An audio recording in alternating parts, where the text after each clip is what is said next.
بسم الله الرحمن الرحيم.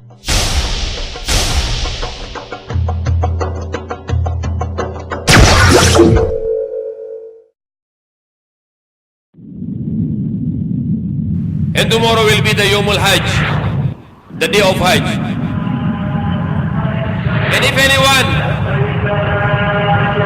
he did not fulfill this obligation to go for Hajj, he should have to make intention right now. It is the right of Allah that the people must go for Hajj. The Prophet Muhammad ﷺ said, if a person has the means to go, and if you don't go to Hajj, and no Zalim king stops him going to the Hajj, to the house of Allah. The saying of the Prophet Muhammad ﷺ, the moralist meaning of the hadith, I don't care if he die as Yahudi or he die as Nasara. أعوذ بالله من الشيطان الرجيم. وإن من شيعته لإبراهيم إذ جاء ربه بقلب سليم إذ قال لأبيه وقومه ماذا تعبدون أئفكا آلهة دون الله تريدون فما ظنكم برب العالمين فنظر نذرة في النجوم فقال إني سقيم فتولوا عنه مدبرين فراغ إلى آلهتهم فقال ألا تأكلون ما لكم لا تنطقون فراغ عليهم ضربا باليمين فأقبلوا إليه يزفون فقال أتعبدون ما تنحتون قال أتعبدون ما تنحتون والله خلقكم وما تعملون قالوا ابنوا له بنيانا فألقوه في الجحيم فأرادوا به كيدا فجعلناهم الأسفلين وقال إني ذاهب إلى ربي سيهدين رب هب لي من الصالحين فبشرناه بغلام حليم فلما بلغ معه السعي قال يا بني إني أرى في المنام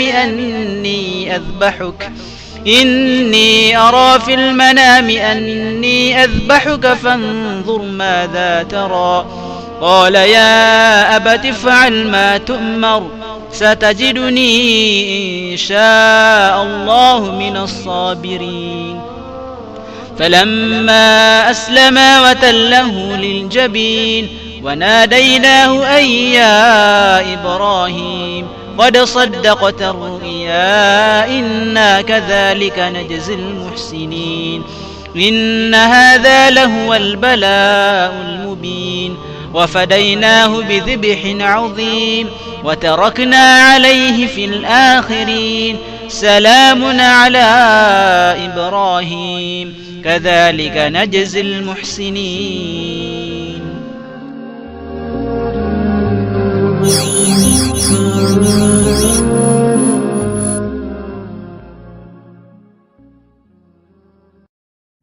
أعوذ بالله من الشيطان الرجيم. بسم الله الرحمن الرحيم. الحمد لله الذي نحمده ونستعينه ونستغفره ونؤمن به ونتوكل عليه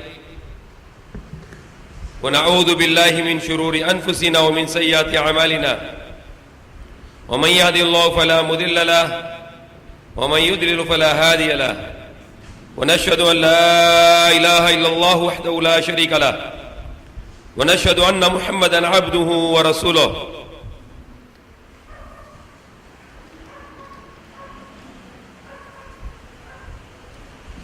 وقال الله تعالى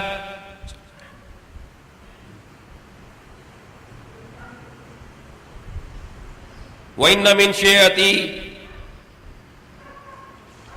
شيعته لإبراهيم إذ جاء ربه بقلب سليم إذ قال لأبيه وقومه ماذا تعبدون أئفكا آلهة دون الله تريدون فما ظنكم برب العالمين فنظر نظرة في النجوم فقال إني سقيم فتولوا عنه مدبرين فراغ إلى آلهتهم فقال ألا تأكلون ما لكم لا تنطقون فراغ عليهم ضربا باليمين فاقبلوا إليه يزفون قال تعبدون ما تنحتون والله خلقكم وما تعملون قالوا بنوا له بنيانا فالقوه في الجحيم فأرادوا به كيدا فجعلناهم الأسفلين وقال إني ذاهب إلى ربي سيهدين ربي هب لي من الصالحين وبشرناه بغلام حليم فلما بلغ معه سعيا قال يا بني إني أرى في المنام أني أذبحك فانظر ماذا ترى قال يا أبت افعل ما تؤمر ستجدني إن شاء الله من الصابرين فلما أسلم وتله للجبين وناديناه أن يا إبراهيم قد صدقت الرؤيا إن كذلك نجزي المحسنين إن هذا لهو البلاء المبين وفديناه بذبح عظيم وتركنا عليه في الآخرين سلام على إبراهيم كذلك نجزي المحسنين إنه من عبادنا المؤمنين.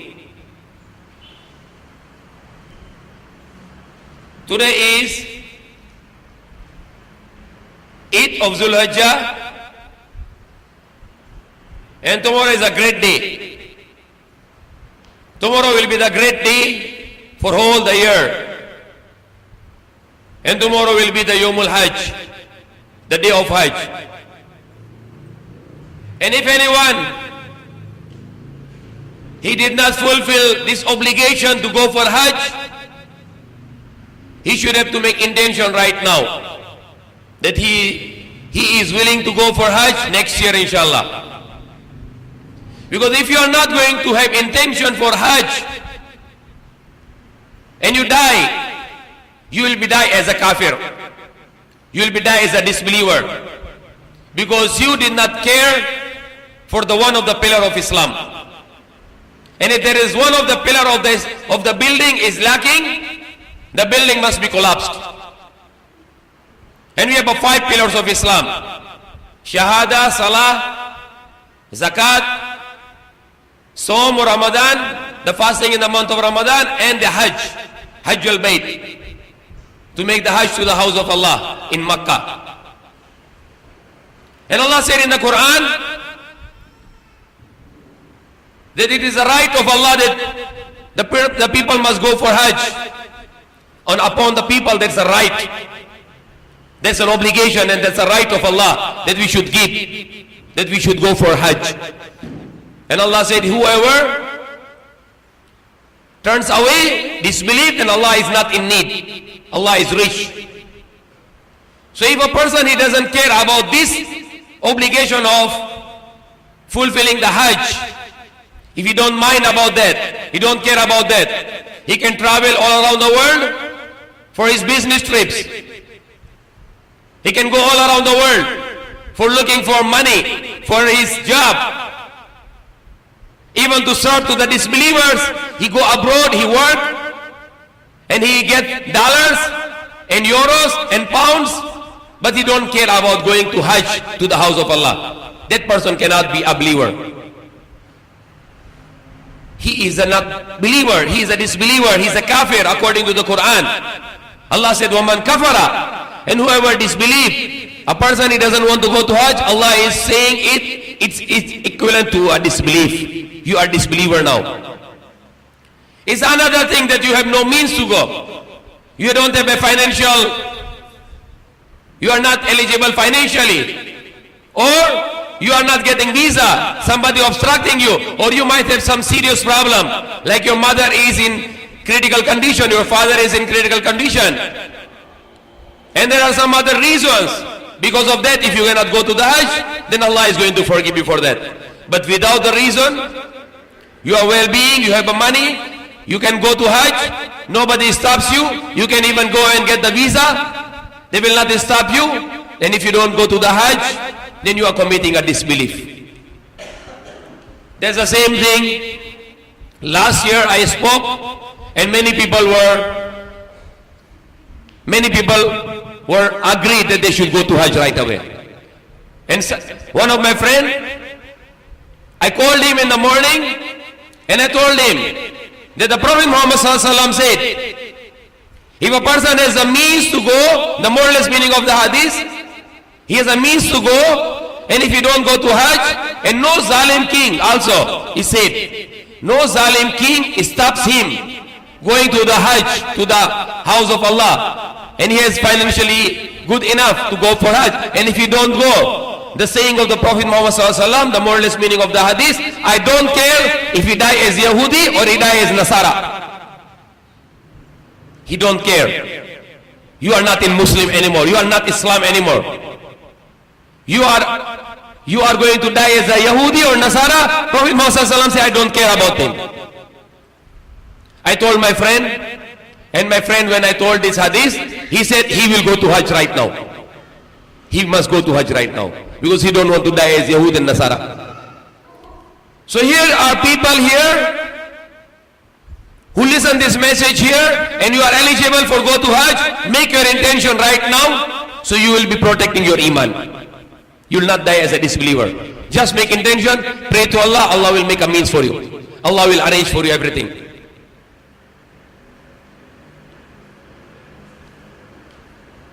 So that was the one thing which very important to discuss for today. Of course, even the people will make intention right now. It's possible for them to go to Makkah. They can fly. They can take any airline via Emirates or via Kuwait Airs or via Qatar Airline, Gulf Air. Many airlines can bring you. Even if you can want to go, you can reach tomorrow Arafat. It's still okay. Because a person reaching Arafat, he can still catch up the Hajj. It's okay. You can still reach. But the problem now, you cannot get the visa from embassy.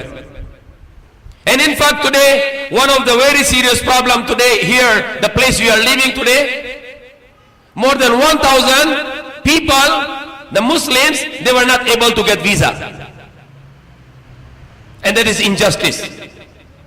The 1,000 people, more than 1,000 people, in Quiapo and somewhere around the Manila, they are crying, they want to go to Hajj, but embassy refused the visa to them. And I consider it as a kufr. I consider it as a disbelief. They are not supposed to stop people to go to house of Allah. They said they were only allowed to give because they asked how many, and then the agency said only 4,000. But now the applications are more than 5,000. They refuse to give them visa. Who is sinful for that? Not those 1,000 people, but the embassy has to burden that on the day of judgment. Why they are stopping people to go to Hajj? There is no reason. The Hajj is held in Arafat. You can even make 20 million people in Arafat. The Arafat is very big. There is no people in there is no problem in Arafat. Arafat is a very big place. Even 20 million people can be accommodated very easily in Arafat. I saw it Arafat. So what's the reason? Not the people can go all the time together to Tawaf. They go by one, by groups and by groups. Not all people go at once to Tawaf. If the problem in the accommodation in the Haram, in the Baytullah, in Masjid El-Haram, but the Arafat is the main place where the people are making Hajj. The Muzdalifah, there is no problem with the space. Mina, there is no problem with the space. So why they are stopping people to go to Hajj?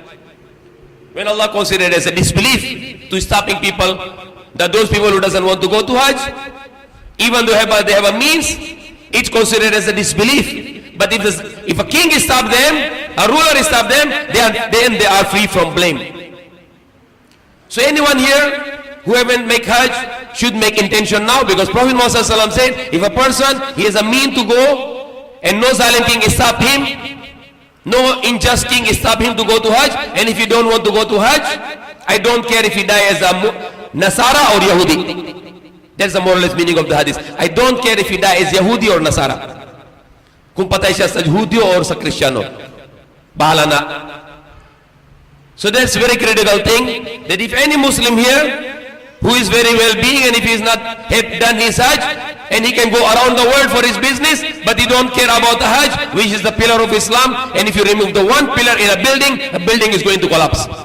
And you have 5 pillars, and that's one of the pillar of Islam. And those who are here and they know someone, your friends, your family members, or your relatives, and they haven't yet made Hajj, you have to bring this message to them. So they will not die as a disbeliever according to the Quran and according to the hadith of Prophet Muhammad sallallahu alaihi wasallam. Because Allah said, consider it, a person doesn't care about this obligation, he is committing kufr according to the Quran. وَمَنْ كَفَرَ, then Allah is rich, not in need of anything. So there's one important thing. The rituals of the Hajj we doesn't need to discuss right now, because nobody here right now is going to Hajj now. We can discuss in some other time. The more important to discuss something very important, which we are going to involve in. We are not going to Hajj. That's not more priority for us to discuss. What we are going to do, we are going to celebrate the Eid al-Adha. That's very important for us to know the spirit of Eid al-Adha. Eid al-Adha will be on 10th of Zulhijjah. Today is 8, tomorrow is 9, Yawmul Hajj. Tomorrow is the day of Hajj. What should we do on the Yawmul Hajj? Because we are not in Makkah now. We are not making Hajj right now. What should we do tomorrow? The best thing we can do tomorrow is Siyam, fasting. The two greatest fasting in the whole year besides Ramadan, two greatest fasting. The one is in the 9th of Zulhijjah, Yawmul Hajj, the day of Hajj. And another one is 10th of Muharram, the Ashura. These are the two greatest fasting in whole year. And both has the promise from Allah, as said by the Prophet ﷺ, if you fast on Yawmul Arafah, your all sins are forgiven. Your all the previous sins are forgiven.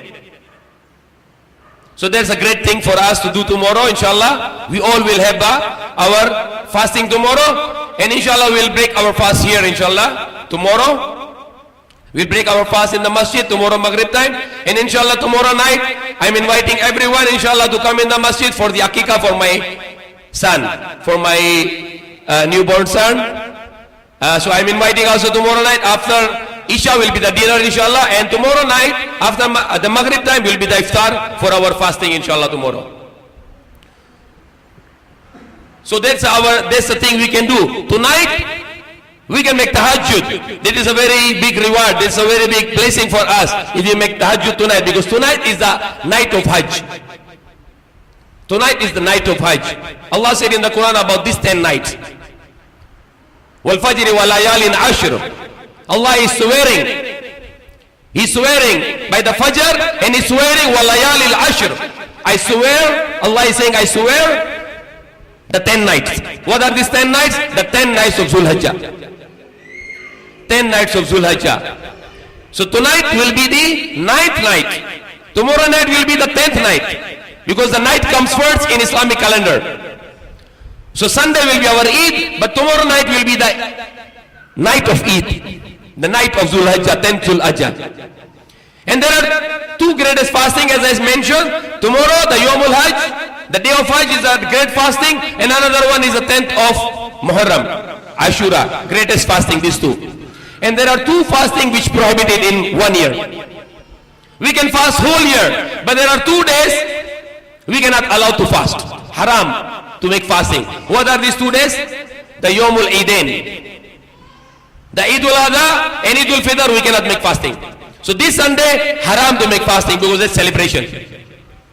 So what we should do on Eid al-Adha? The first thing we do on Eid al-Adha, which will be this Sunday inshallah, the first thing we do, we prepare for Salah. The Salah time is after sunrise. Few minutes after sunrise, it's already Salah. Every Muslim must take a bath and wear the, if not new clothes, must wear the good clothes with perfume and come to the masjid.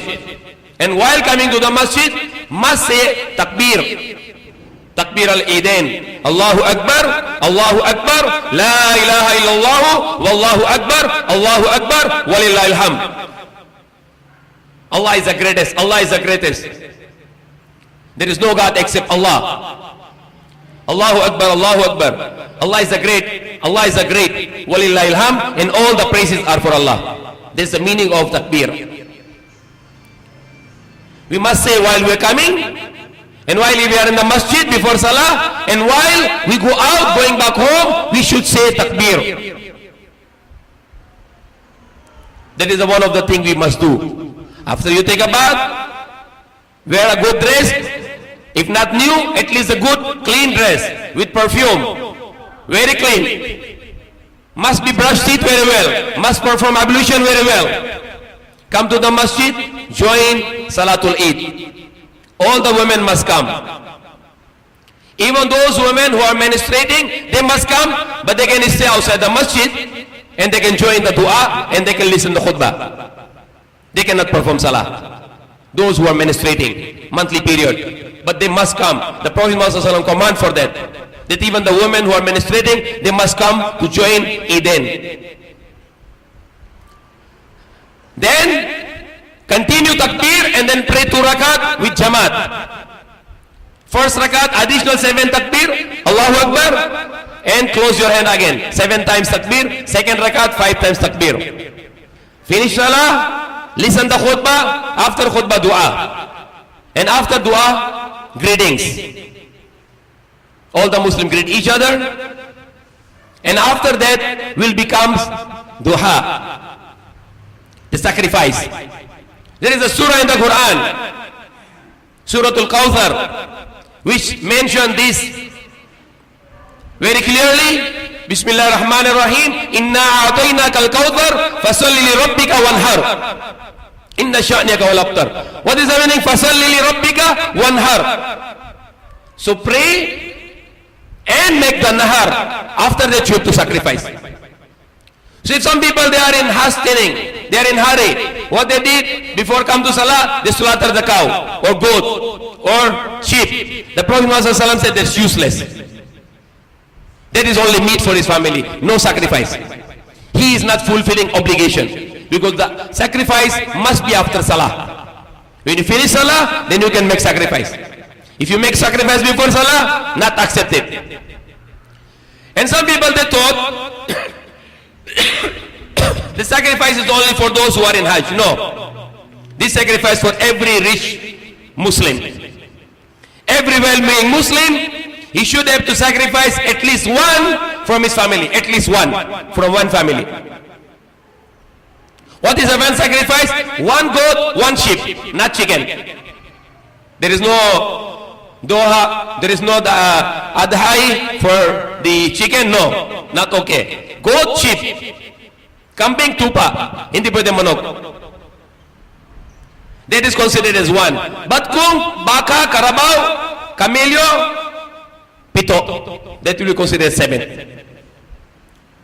So if some people who are not very rich and they doesn't want to slaughter a goat or a sheep and they are not very rich, the 7 family can join together, contribute the money, buy one cow. That's a very good solution. That's a very good solution. The 7 family can contribute the money and they can buy the one cow in behalf of 7 families.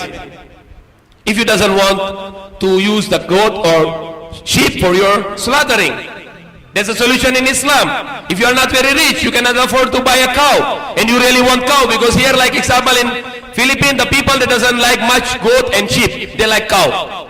So that's okay. You can buy a cow, you can buy a carabao, the ox. You can gather your money, the 7 families. In behalf of every family, that will be one sacrifice accepted by Allah. Because this cow and carabao or camel is considered as 7 sacrifice. And every family must have one sacrifice. That's an obligation. That's a command. That's a command of Allah for the people who are rich, because that's our sharing. That's our sharing with the poor. And what I read here from Surah Al-Safat, and if you can understand the doctrine here, and you will cry for that, and you will willingly spend your money and buy the goat, the sheep, the cow, and you will sacrifice in the way of Allah, if you understand this doctrine here. What I read here is said, a man, a prophet of Allah, who was named Khalilullah, the friend of Allah, and even in his old age, by the miracle, when Allah gave him power, and Allah make a miracle to him, and his wife get pregnant when they were both old. He's old man. His wife is also old, and she got pregnant, and they have a child whose name was Ismail. And then he was walking, And Allah is commanding him, go and slaughter your son. That is a command of Allah. And Ibrahim alayhi salam, he doesn't want to think. He doesn't want to any second opinion, nothing. He said, Allah, you command me, I will do it. No second opinion. No thinking, maybe Allah is just testing, maybe Allah will refuse it, Allah will change. No, no question. He said, Allah commanded, he want to do it. Listen the words.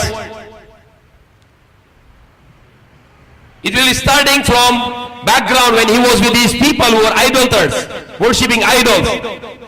Verily, from his party was Ibrahim. Behold, he approached his Lord with a sound heart, biqalbi salim, the solid heart, the salim, the heart which is submitting to the commandment of Allah, to the will of Allah. Qalbi salim. And that is Islam. When your heart submit that you want to follow the commandments of Allah, then your heart is Muslim. And if your heart is a Muslim, then you are a Muslim. If your heart is not a Muslim, you cannot be a Muslim. So Allah said, Isja'a rabbuhu biqalbin salim. When he comes to his Lord with the qalbi salim, the heart which is submitting. You submit your heart. You say, I want to follow the commandments of Allah. No question. What Allah command me, I will do it without any question. Then you have a submitting heart, qalbi salim. Behold, he said to his father, when he said to his father and to his people, what is that which you are worshipping, which you worship? It is falsehood, gods other than Allah that you desire. Then what is your idea about the Lord of the worlds? Then did he cast a glance at the star, and he said, I am sick. Surely I am sick. They wanted to bring him to the festival. He said, I'm not going to go with you. I am sick. So when they left, he is alone in the town. So they turned away from him and departed. Then did he turn to their gods and said, we do not eat. So when the people of Ibrahim, they go away out of the town, he went to the idols. Magaribolto. He asked them, will you not eat? They put the food for you. And you can see today the Catholics here, they put the food to their idols, but they never eat. Because they're idols, lifeless. Even the words and the human beings. What is the matter with you that you speak not? Then did he turn upon them, striking with the right hand. He destroyed them. Then came with hurried step to him. He said, worship here that which you have carved. So when the people come back, they say, go and worship your idols. But Allah has created you and your handiwork. They said, build him a furnace and throw him into the blazing fire. When they came and they saw their idols are destroyed by Ibrahim, they wanted to burn him. Then Allah saved him by commanding to the fire the beautiful word of the Quran. Ya naru kuni bardo wa salamun ala Ibrahim. Can you imagine the word of the Quran, the beauty of the Quran, if you can understand the Arabic? Allah is speaking to the fire. Ya naru, O fire, kuni bardo wa salamun ala Ibrahim. Become cool. O fire, become cool and become peace, kapayapan to Ibrahim alayhi salam. To Ibrahim. This is the beauty of the Quran. Allah is commanding to the fire, O fire, become cool and peace to the Ibrahim. To Ibrahim.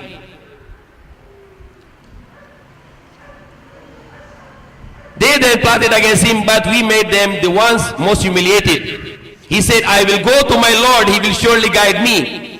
O my Lord, grant me a righteous son. So we gave him the good news of a forbearing son. Then when reached, worked with him, he said, O my son, I have seen in a dream that I offer you in sacrifice. Now see what is your view. What's your opinion? Now listen, not only the father a greatest man, the son is a greatest man too. He's asking. He doesn't want to just force him. He doesn't want to impose. He wants his son also to submit to the Creator. He's asking, what's your opinion? God command me in a dream, because the dream of the Prophet is a true dream. Whatever they see, it's true. When Allah command, it means real. He asked to his son. He asked, فانظر ماذا ترى. And he asked to his son, قال يا عبد. He said to his son said, قال يا عبدي يا عبد افعل ما تؤمر ستجدني إن شاء الله من الصابرين. So look, the son, the righteous man, righteous prophet, the son is a righteous man and righteous prophet.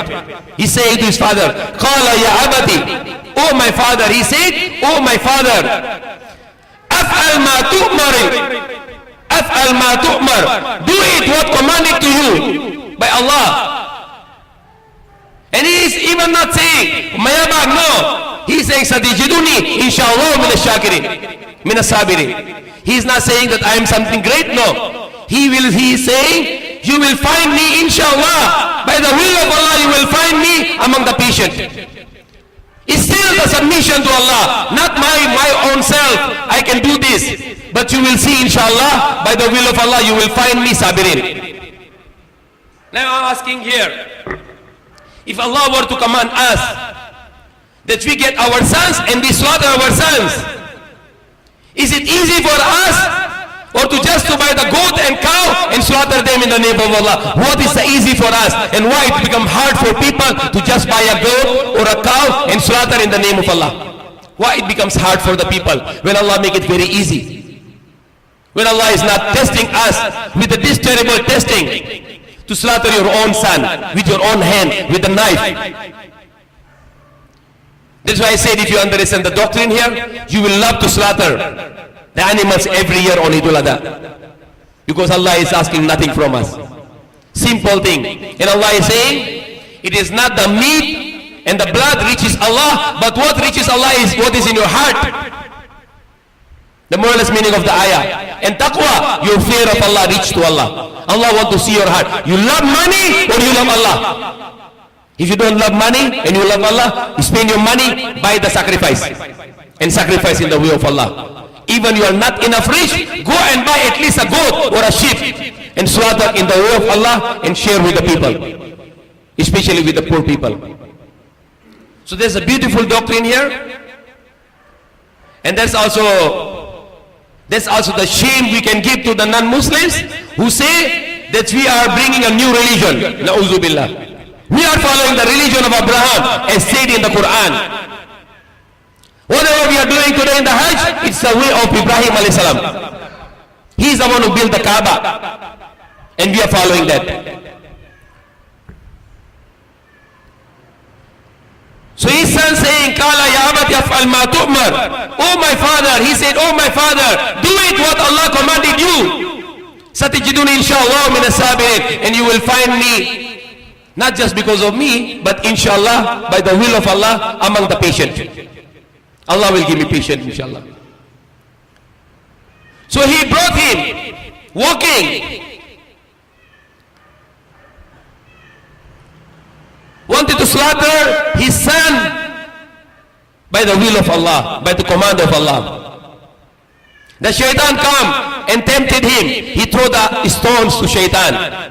Second time shaitan come, he threw the shaitan the stones again. And the third time he threw the stones again. Not tempted by shaitan. He did not follow shaitan. He threw him stones. And that's what we do in the Hajj. And without that, the Hajj is not completed. We have to also throw the stones 3 different places where Ibrahim a.s. was tempted by shaitan. Was attempted to tempt him. But he was not able to successful. So what we do in the Hajj, follow again Ibrahim a.s. Those 3 places which called Jamrat, Jamrat al-Sigra, Jamrat al-Awsa, Jamrat al-Kubra, and we follow the Prophet Ibrahim a.s. throwing the stone. There is no shaitan there, but throwing the stone, showing that we will be against shaitan. We will follow the commandment of Allah. As our father Ibrahim did. As our forefather Ibrahim did, we will do the same. We will be opposing shaitan and obey Allah. That is the concept of Jimrat in Makkah during the Hajj. So when, look and think of that. when he put down his son,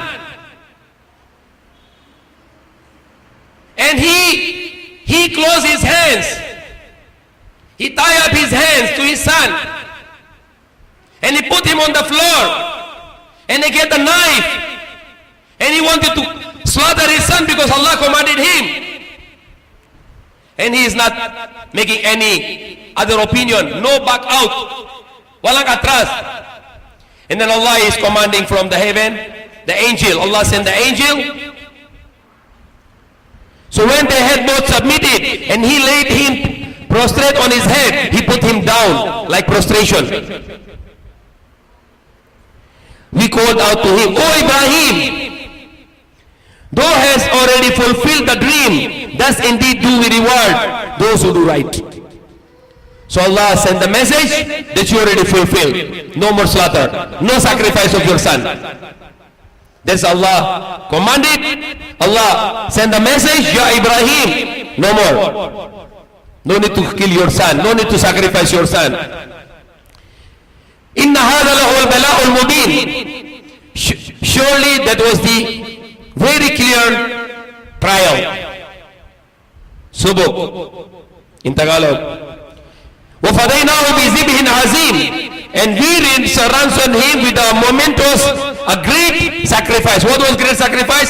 Allah sent the angel with a ram, with a tupa, with a kind of sheep, which called ram in English, ram, with a big horns, sent from heaven by Allah, by the angel, brought it and commanded to slaughter this sheep in behalf of the son of Ibrahim. And that's the practice we are doing today. And that's very easy for us to do. And if the people still not do, they don't care about Allah. So every Muslim who are here and those who are not here, you bring message that the Eid al-Adha, there must be salator, sacrifice the rich people and those who are well-being, but the poor are exempted. So that was a great message. And then the continue, verse number 108, وَتَرَكْنَا عَلَيْهِ فِي الْآخِرِينَ. And we left for him among generations in latter times. So now this is for us to follow. There's a command here. Did Allah make it for us to follow? Those who are after Ibrahim, they have to follow this. On every day of Eid al-Adha, 10th of Zulhijjah, we have to follow that.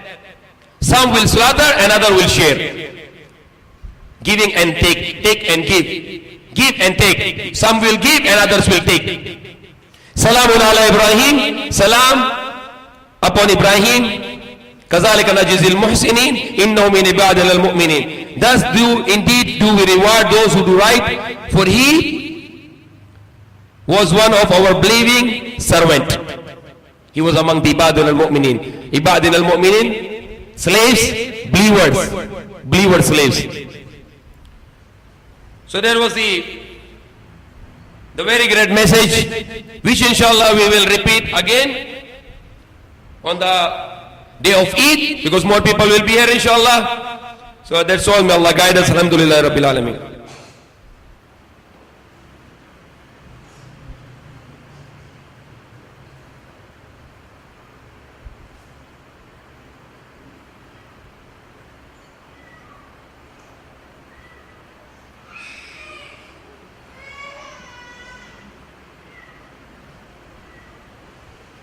أعوذ بالله من الشيطان الرجيم بسم الله الرحمن الرحيم الحمد لله الذي نحمده ونستعينه ونستغفره ونؤمن به ونتوكل عليه ونعوذ بالله من شرور أنفسنا ومن سيئات أعمالنا ومن يهد الله فلا مضل له ومن يضلل فلا هادي له ونشهد أن لا إله إلا الله وحده لا شريك له ونشهد أن محمدا عبده ورسوله وقال الله تعالى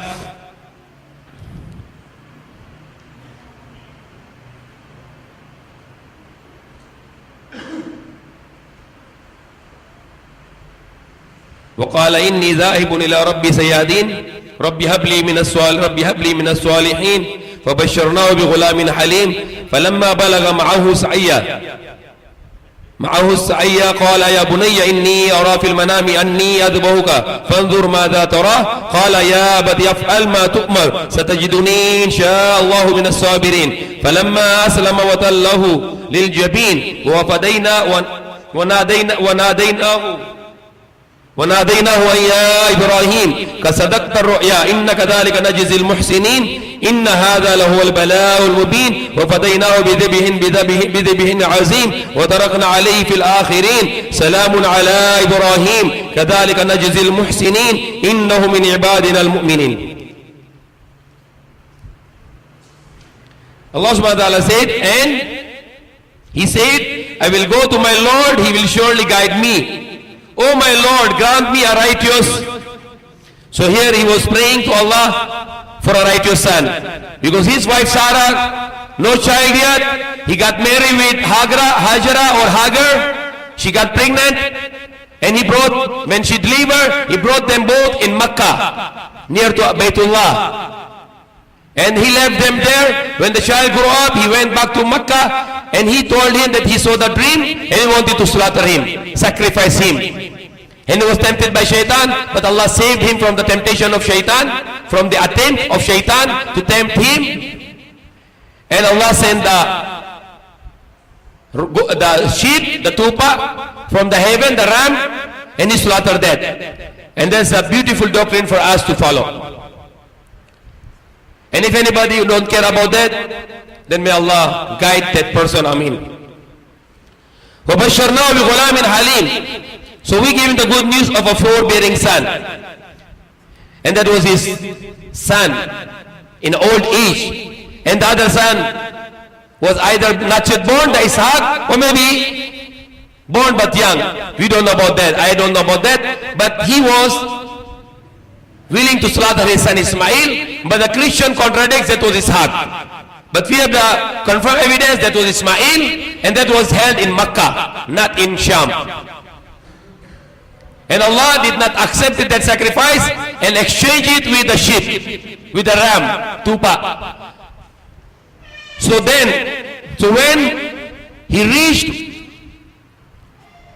and he was active, moving, Sa'ya, he said, oh my son, I have been seen in a dream that I offer thee in sacrifice. Now see what is your view. He said, oh my father, do you what are you commanded you? What you are commanded? What commanded by Allah to you? Do it. You will find me by the will of Allah among the patients. So when they had both submitted and he laid him prostrate on his forehead, he put his down head and he is about to slaughter him. We called out to him, oh Ibrahim, you have already fulfilled the dream, thus indeed do we reward those who do right. For this was a clear trial. And we ransomed him with a great sacrifice. And that was a sheep, as I explained. And we left for him among generations in later times. And that example of Ibrahim is for us to follow. That we have to slaughter at least a sheep or a goat or cow, ox, camel in the way of Allah. And Allah does not need the meat of that. Allah does not need the blood of that. And Allah is not going to forgive because of the blood of the cow and sheep. No. Allah forgives what He sees in our hearts. There's a Christian belief that you need to get forgiveness from God. The God needs the blood. No. God doesn't need the blood. That's a paganist theory. There's a theory of the pagans. There's a theory of the Roman and Greek pagans. They have to slaughter the bowl of the blood to their gods for forgiveness. God is not in need of blood. And even this very clearly according to the Bible that Allah rejected the sacrifice of a human when He commanded Ibrahim not to slaughter his son. So why they still believe that Jesus was slaughtered and His blood was for forgiveness? That is wrong theory. The Prophet Jesus was not sacrificed, not killed on the cross, but Allah saved him as mentioned in the Quran, وَمَا قَتَلُوهُ وَمَا صَلَبُوهُ, and they killed him not and nor crucified him. Because there's a question sometimes asked by the Christian who are very intelligent. They ask you that if you don't believe the blood for sacrifice, for the forgiveness, then why you slaughter animals on the Eid? There's a question. It's a good question. And the answer, no. This blood is not for our forgiveness. And this meat is not for our forgiveness. This meat for our eat, for our food to share with the poor. And the answer is from the Quran, the more or less meaning of the ayah. The Allah said, it's not the blood and the meat reach to Allah, but what is in your heart and the piety, the fear of Allah. That's reach to Allah. Allah does not need the meat and blood. Allah wants to see what is in your heart. So that's a doctrine. For example, in a Muslim world, when the parents, the father he buy the cow or goat or sheep, and the children playing, and when they are about to slaughter those animals, the children cry. They love those animals. The children crying for those animals, and that's a sacrifice for the children. The children will be sacrificed for that because they like animals, but they wanted to slaughter in the way of Allah. So the poor can eat. We can share with the poor, we can share with the neighbors, we can share with the relatives, and for ourselves, for our families. So this is a beautiful thing. Billions of tons of meat will be distributed around the world. Billions of tons. Those poor people who cannot eat the meat for all the year, and you will ask them sometime in Muslim places, in the Muslim world, and those poor people eating that much meat, one day, on the second or third day of the Eid, they say we don't like meat anymore. Even the poor will say, in the Muslim world you go and see, that much meat is distributed to the poor in the Muslim world, and those days, on the Eid al-Adha and after the Eid al-Adha, sometimes the poor will say, na is na, we enough eat, we don't want meat anymore, we eat already too much meat. So there is a beautiful system of charity, that the billions of tons of meat will be distributed. Some rich Muslims, they preserve the meat, they put in the canned goods, and they distribute it to the different poor part of the world, like in Africa. So may Allah bless us with this. It's too late already. Inshallah, again the announcement. Tomorrow inshallah we'll be fasting. Everybody encouraged to fast. It's not obligation, but it's a great reward. Allah will be pleased with us for that, inshallah. We'll have a breaking fast here tomorrow, Maghrib time, inshallah. And after Isha, I'll be inviting everyone, inshallah, for Akikah of my child, my 9th child. Yung pang siyam anak ko. Will be Akikah tomorrow night, inshallah. So I'm inviting for a party. That's Akikah party. Inshallah, here in the masjid, everyone must come. After Isha will be dinner for Akikah. And then Sunday, inshallah, we can have starting of Salah around 7 a.m. inshallah, and before that will be takbir inshallah. We can start delay, there is no problem because it's covered place, so we don't have any problem. We can even continue even after 7, not much problem. The people can start to come after Fajr anytime, start making takbir here. After the Salah, after the takbir, the Salah, after Salah khutbah, after khutbah we can greet each other and then we can leave, and inshallah I'll be slaughtering the cows and the carabao here. We will distribute the meat inshallah after Zohar. After Zohar or before Asar we will distribute the meat here. This will be for everyone, not only for the poor, rich and poor, for everyone. The relatives, neighbors, everyone must be shared with this. And those who are well-being here, they can slaughter in their places and they must distribute this in the best way. And the Prophet ﷺ teach us the best way. The maximum, the meat you can keep for your families, for our families is 1/3. That's the maximum. 1/3. You cannot keep more than 1/3. So if example, the 1/3 for ourselves, we can keep it maximum. If you keep less, much better. The 1/3 for your relatives, neighbors, and all those who are well-being. And 1/3 must be given to the poor. 1/3. That's obligation. That 1/3 must be given to the poor. But if you can give 1/2 to the poor, much better. So that's all, inshallah. Even one of the things which is fiqh here, very important thing, you cannot pay the meat or part of the sacrifice as a payment for the slaughter to the matador. No, you cannot pay that. You should pay separate money. You cannot pay the meat or the skin of the cow or any part of the cow as a paying for the slaughtering. The one who slaughter, you cannot pay any part of the meat because that's not a business. You cannot use any part of the meat for the business. You cannot sell it also. You cannot sell any part of the cow or any goat or any sacrifice. You cannot sell anything, not even to pay the wages of the person who slaughter your cow or your goat. So this must be very clearly, nothing will be sale. Everything must be for free, either to the relatives, to your neighbors, to our neighbors, to our relatives, and to the poor. And we can send to the jails also those Muslims who are in the jails. They are the very important beneficiary for that. And only the maximum meat we can keep for our families is 1/3. May Allah bless us, may Allah guide us, and may Allah bless us on the day of Eid. آمين. اللهم صل على محمد وعلى آله وصحبه وسلم. ربنا آتنا في الدنيا حسنة وفي الآخرة حسنة وقنا عذاب النار. آمين.